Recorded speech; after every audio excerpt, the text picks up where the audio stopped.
Hi అండి. చుక్కకూర పప్పయితే వండుతున్నాను. చుక్కకూర అంటే అందరికీ తెలిసే ఉంటుంది. దీన్ని నేనెలా వండుతాననేది ఒక వీడియో అయితే తీసి పెడుతున్నానండి. తెలవని వాళ్ళ గురించయితే వీడియో చేస్తున్నాను. తెలిసిన వాళ్ళ గురించయితే కాదు.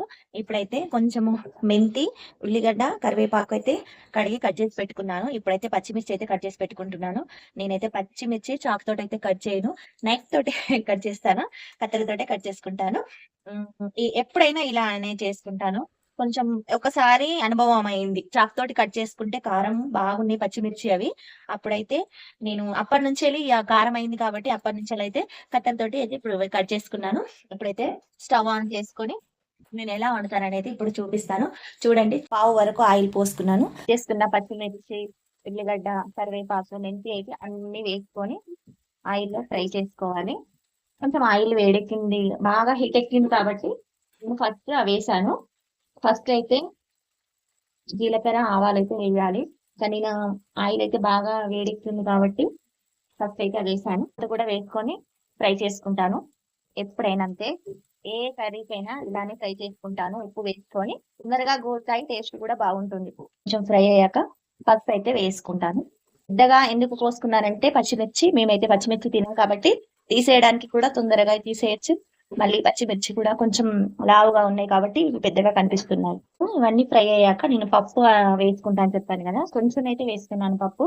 టమాటా కూడా వేసుకోవచ్చు కానీ పప్పు కొంచెం ఆయిల్‌లో ఫ్రై అయ్యాక చుక్కకూర అయితే వేస్తాను. అయ్యాక ఇప్పుడు చుక్కకూర కడిగి అయితే పక్కకు పెట్టుకున్నాను కదా, ఈ చుక్కకూరనైతే ఇందులో వేసుకొని కలుపుకోవాలి. మొత్తం ఒకేసారి వేద్దాం. వేసుకొని కలుపుకొని మూత పెట్టుకోవాలి. కూరలోకి అయితే ఎల్లిపాయ తీసుకోవడం అలవాటు. ఈ అలవాటు మా అత్తమ్మ దగ్గర నుంచే వచ్చింది. మా అత్తమ్మ ఫస్ట్ అయితే ఎల్లిపాయలు పెట్టేది. ఇప్పుడంటే పెట్టట్లేదు కానీ బయ దగ్గర ఎల్లిపాయలు పెట్టేది. అదైతే ఎర్రగా ఉండే ఎల్లిపాయలు, ఘాటు అయితే బాగా ఉండేది. ఆ ఎల్లిపాయలు అయితే ప్రతి కూరలో దంచి, జీలకర్ర ఎల్లిపాయ దంచి లాస్ట్లో వేస్తే టేస్ట్ బాగుంటుంది, హెల్త్కి కూడా మంచిది. అలా అయితే అలవాటు చేసింది అత్తమ్మనే ఎల్లిపాయ కూరలో దంచడం. అసలు నాకు ఈ చుక్కకూర గురించి ఒక విషయం చెప్పాలి. నాకు ఈ కూర అంతా అంటే ఏది వండినా కూడా నాకైతే కొన్ని కొన్ని గుర్తుకొస్తాయి. అన్ని మీతో షేర్ చేసుకుంటాను. ఈ చుక్కకూర ఏంటంటే నా పెళ్ళి అయ్యేంత వరకు అసలు చుక్కకూర అంటేనే నాకు తెలియదు. నా పెళ్ళి అయిపోయినాక మా అత్తమ్మ ఒకసారి తీసుకొచ్చి అయితే అంటింది చుక్కకూరను.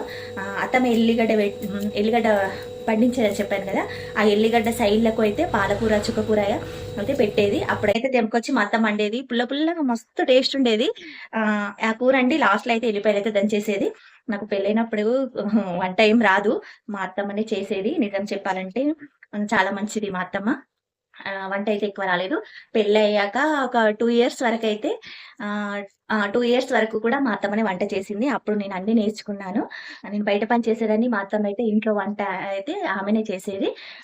అయితే నాకైతే అప్పుడు చుక్కకూర అంటే అప్పుడు తెలుసు.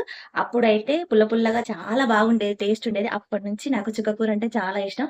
అప్పటి వరకు నేను తినలేదండి. అసలు నిజం చెప్పాలంటే అబద్ధం అయితే చెప్తలేను. నాకు అప్పటినుంచెల్లి చుక్కకూర అంటే ఇష్టం. మళ్ళీ ఈ చుక్కకూర ఎలా వండాలో కూడా అత్తమ్మ దగ్గరే నేర్చుకున్నాను. ఇందులో టమాటా వేసి వండుతది అత్తమ్మ, పప్పేసి వండుతది. ఓన్లీ ఒక్కటే చుక్కకూర కూడా వండుతది. దీన్ని చట్నీ కూడా చేసుకుంటారు. అన్ని రకాలుగా అత్తమ్మయితే బాగా చేస్తది వంట. ఇప్పుడైతే చెయ్యట్లేదు. మేము నేర్చుకున్నాం కాబట్టి మేమే వంట చేస్తున్నాం. ఇప్పుడైతే ఈ ఎల్లిపాయలైతే దంచి అందులో వేస్తాను లాస్ట్ టైమ్‌లో. కూరైతే చాలా బాగుంటుందండి. చుక్కకూర గురించి నా ముచ్చట్లు నాకు తెలిసినయి. నా అనుభవం, నా ముచ్చట్లయితే ఇప్పుడు మీతోటి చెప్పుకున్నాను కదా! వీడియో నచ్చితే అయితే లైక్ చేయండి. ప్లీజ్ మన ఛానెల్‌ని అయితే సబ్స్క్రైబ్ చేసుకోండి. ఇంకా ఇలాంటి నా వంటల గురించి, నాకు ఉన్న అనుభవం గురించి, నాకు జరిగిన అనుభవాల గురించి, నాకు తెలిసినయి గురించి నేనైతే మళ్ళీ నెక్స్ట్ వీడియోలో ఇంకొక వంట గురించి అయితే చెప్తాను. ప్లీజ్ మన ఛానెల్‌ని అయితే సబ్స్క్రైబ్ చేసుకొని లైక్ చేయండి. ఇప్పుడైతే చుక్కకూర ఉడికే వరకు ఇవైతే తీసి దంచి పెడతాను. ఆల్మోస్ట్ కర్రీ అయితే ఉడికిపోయిందండి. ఇప్పుడు కొంచెం అప్పుడు సాల్ట్ ఏసుకున్నాం గదా, ఇప్పుడు ఇంకా కొంచెం సాల్ట్ ఏసుకుందాము. ఏసుకొని ఇందులో కొంచెము మెంతి, జీలకర్ర పౌడర్ ఎప్పుడు పొడి చేసి పెట్టుకుంటాము ఇంట్లో. చేపల కూరలో, టమాటా, పులుపు కూరలలో అయితే వేసుకుంటాము. ఇది చుక్కకూర కూడా పుల్లగా ఉంటుంది కాబట్టి కంపల్సరీ వేసుకోవాలి. నేనైతే ఎల్లిపాయను, జీలకర్ర కచ్చా పచ్చాగా దంచి పెట్టుకున్నా. అది కూడా ఒక స్పూన్, ఒక ఎల్లిపాయ మొత్తం, ఒక ఎల్లిపాయ ఇంత ఇంత సైజ్ ఎల్లిపాయ అయితే తీసుకొని దంచి పెట్టుకున్నాను. అన్ని వేసుకొని కలుపుకుంటున్నాను. చూపిస్తా మీకు కర్రీ లాస్ట్‌లో. టేస్ట్ సరిపోయిందో చూడాలి కదా! కొంచెం ఉప్పు తక్కువుంది. ఉప్పేద్దాం. అన్ని వేసాను, కొత్తిమీర అయితే లేదు.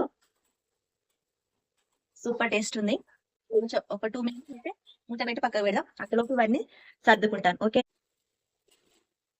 చూసారా, లాస్ట్ లో కర్రీ అయితే ఇలా ఉంది. స్టీల్ ముక్కుడులో వండాను కాబట్టి కొంచెం అడగంటుకుంది. పర్లేదు, కానీ రౌతండి ముక్కుడులలో వంట చేసుకోవద్దట, అందుకనే స్టీల్ వాటిలలోనే చేస్తున్నాను. ఇలా వచ్చేసింది. టేస్ట్ ఉందండి, టేస్ట్ చూసాను. అంతే, చాలా సింపుల్.